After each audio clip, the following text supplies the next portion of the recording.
August of 2019 will be my 40th year in journalism. I started as a sports writer up on the Canadian border, up in Sault Ste. Marie, Michigan. And my first day of college was my first day at the Evening News in Sault Ste. Marie. I covered a football game. Working 40 years in this business, the first 20 years was kind of traditional newspapering. Small town newspaper, 10,000 daily, journalism school. Coming back, I was editor-in-chief of a 5,000 circulation daily. Went to New York, worked for the AP, worked for the wire service for several years.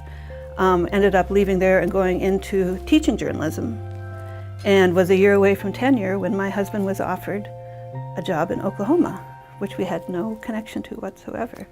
So coming here, for the next 20 years, it has been 20 years, which is amazing, I was able to do feature stuff, enterprise stuff.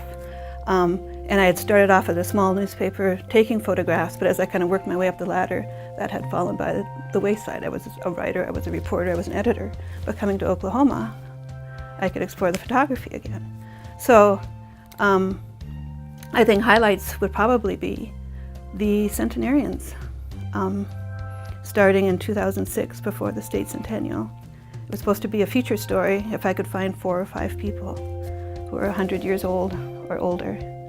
And one led to another, which led to another. And I ended up tracking down 144 centenarians, 144 Oklahomans who were born in 1907. One of the great things about the magazines I've worked with, especially, used to be Downtown Magazine, Heritage, Historic Living, which morphed into Slice Magazine, which morphed into 405 Magazine. But whatever idea, at the beginning I would do assignments, but then I would come up with ideas. You know, what if I went to all the 77 counties? What if I just did something from everywhere? And they're like, sure, that's great. What if I did, you know, Oklahomith? What if I just did a series of things about Oklahoma people think are true, but are demonstrably not true?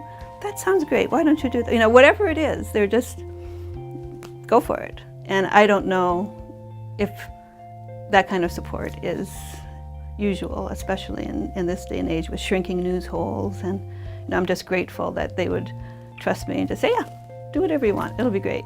So thank you for that.